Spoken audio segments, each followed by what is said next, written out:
Well, hey, folks, the Daybell murder trial resumes in a few hours, and it's going to be really interesting to see what the prosecution has in store for this week.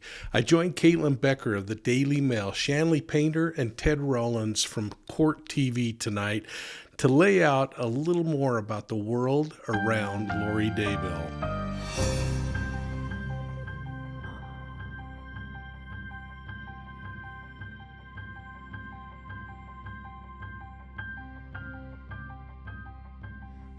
Well, welcome to Profiling Evil. I hope you'll take a moment, hit that like and subscribe button, and ring the bell. Please make sure you're sharing Profiling Evil with all your friends. And thanks again for supporting us. Now, I joined Ted Rollins on Court TV tonight to talk about the Lori Daybell murder trial. Today was a day off, but we're digging right in tomorrow morning early, and we're going to explore some of the crazy cult behaviors that are surrounding this church Chad Daybell started, the Church of the Firstborn. Hey, please go back and watch some of my other videos on the trial, and let's explore a little deeper some of the behaviors that are exhibited in this cult and why they, who might wish they were a little bit different, in reality are just the same as the rest of other destructive cults. Now, I want to thank Court TV for allowing me to weigh in each night on the case.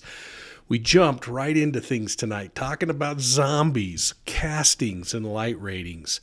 Ted and I talked about Lori's alleged remarks that JJ and Tylee were possessed by evil spirits. Now, she did the same thing about Charles, if you remember. But how she talked about these demons that can get into a victim's body and how important it was that people within 2 minutes stop these demons from getting back in. Of course, they said the only way that could happen was by destroying the body. The body needed to be destroyed to prevent a demon from getting back inside. Well, Ted wondered how people can get sucked into these types of closed societies and these ideologies.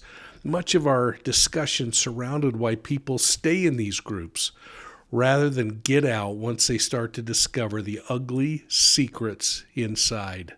Let's listen to that conversation. It's crazy.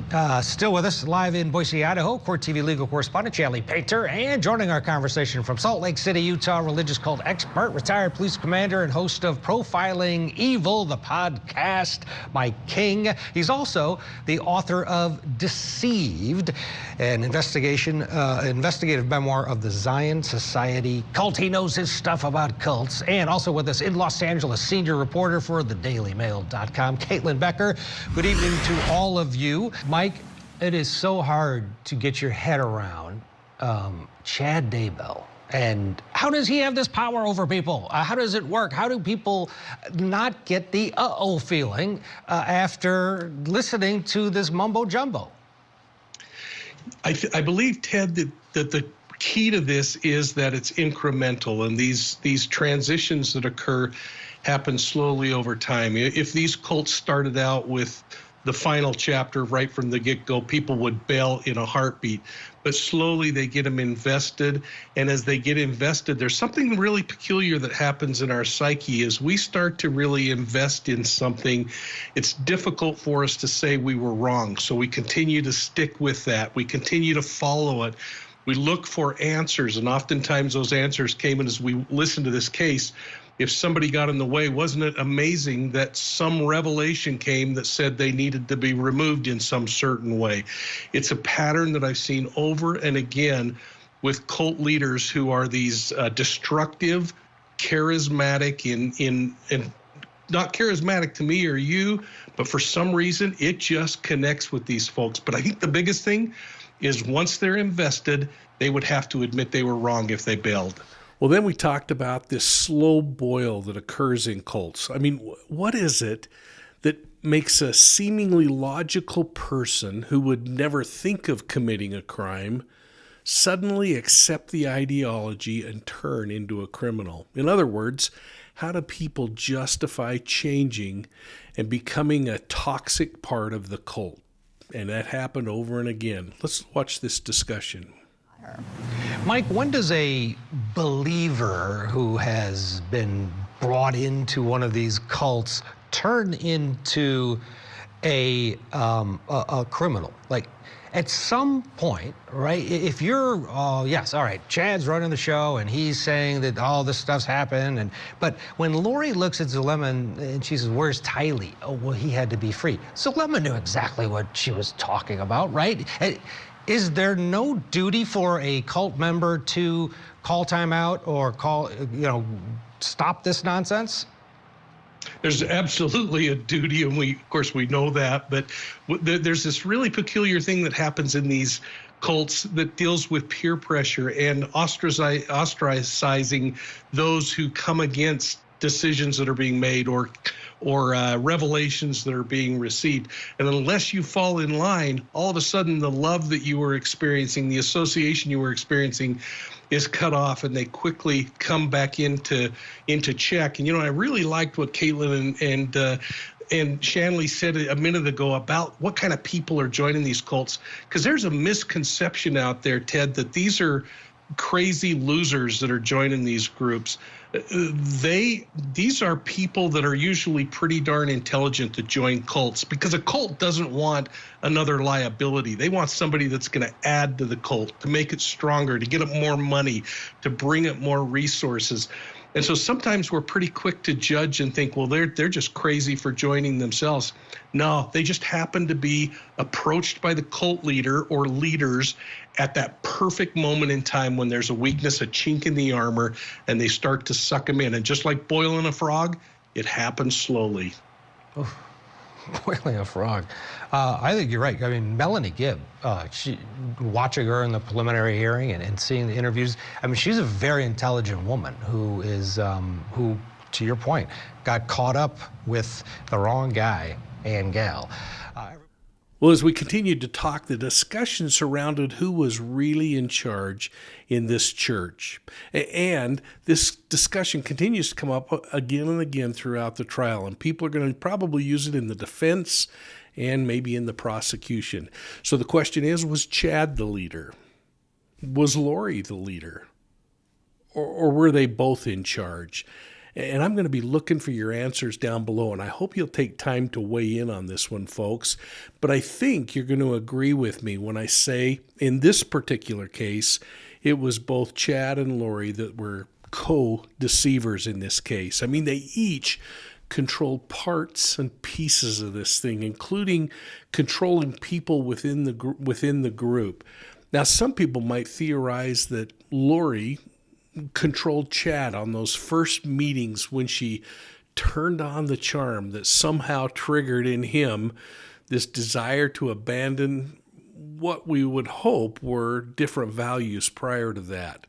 But again, I don't know that that's going to shake out and be the truth. But remember, she too was infatuated with Chad Daybell, this author and doomsday revelator.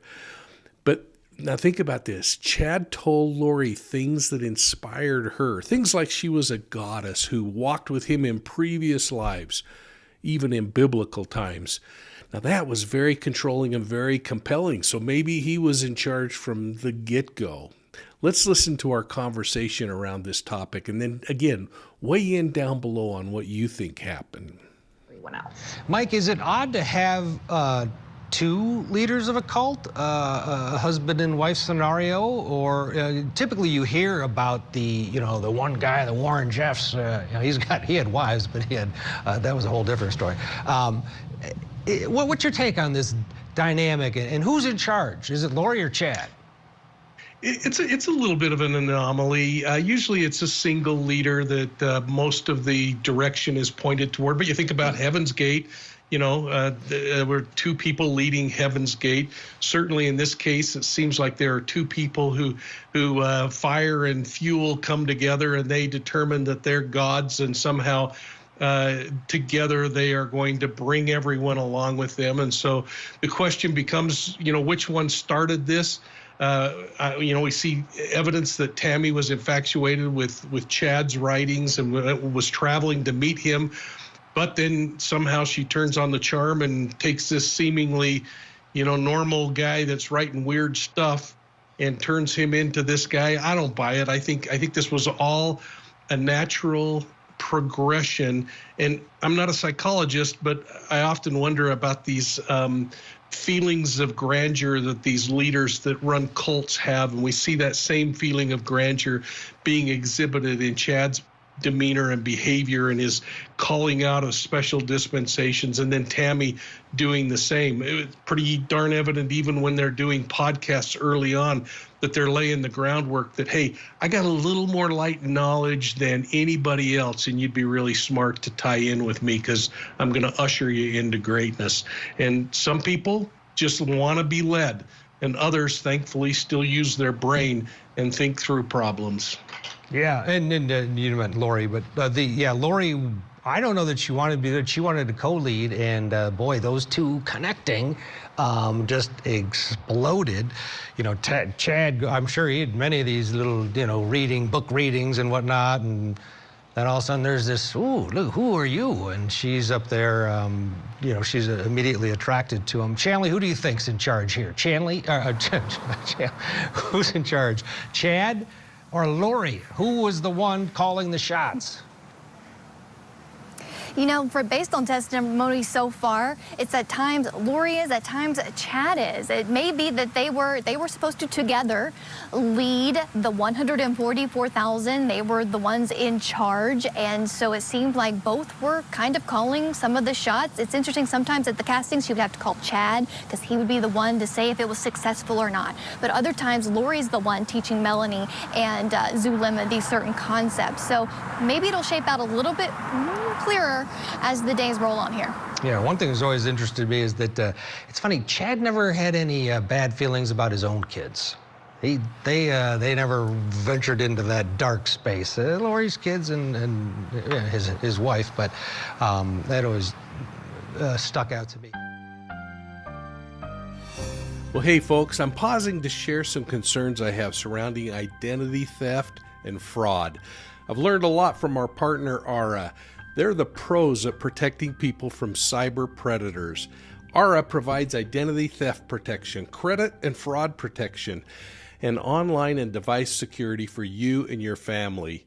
They taught me to think twice before answering those online questionnaires designed to steal our personal information. It must be working because U.S. statistics show that 33% of us have been victimized by identity theft at an annual cost of more than $56 billion each year. Aura protection plans come with around-the-clock support, a money-back guarantee, and $1 million theft policy. But here's the best part. You can try Aura for free by clicking on this special Profiling Evil link in the description down below. When you do, we get a small commission. But think about it. You insure your car and you insure your house. Don't you think it's time to ensure your identity? Now let's get back to today's discussion. Well, we then took a short break from that part of the discussion and we listened to some of the writings of Chad Daybell, specifically where he was warning others about the sin of immorality and murder. I mean, how ironic is that? This is a case where his own words could potentially come back to convict him of similar crime. So listen as Court TV reads some of the Daybell works, and then we discuss the passages. Alma makes plain the importance of sexual purity in the eyes of the Lord, placing sexual sin behind only murder and forsaking the Holy Ghost. No wonder Satan is doing all he can to lead people into the serious trap of sexual relations before marriage. Repentance is possible, but is a long, painful road. Chastity is the Lord's way, remaining virtuous and morally pure. A person breaks the law of chastity by taking part in sexual activities outside the bonds of marriage. For a time, it may seem like everything is wonderful, but quickly the relationship will sour. Guilt and shame set in. We become fearful that our sins will be discovered.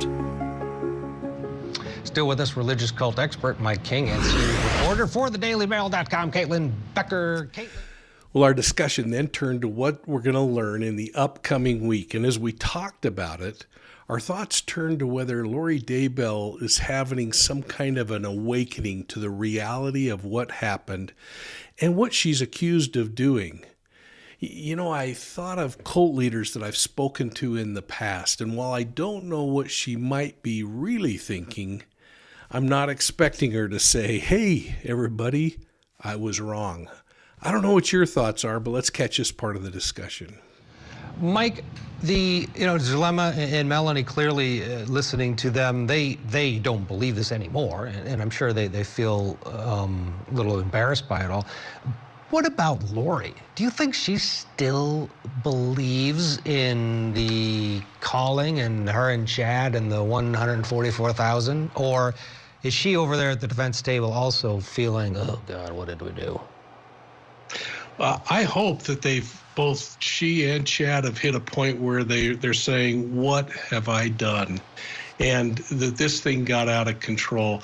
But I don't know if that's the case. And I'll tell you, in many cult leaders, they don't make that jump because, again, that means they have to admit they were a criminal. They were doing things wrong. I think back to even you mentioned my book, Deceived, this cult leader who was responsible for 32 children being sexually abused for years, Ted.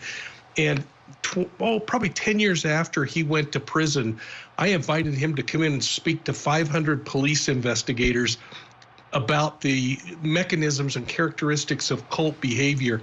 And still to that day, he was purporting, hey, I wouldn't offend God. This was all about me doing what God wanted. I didn't want to do these things, but I'm not going to offend God, which is absolute baloney. Yeah, it seems crazy.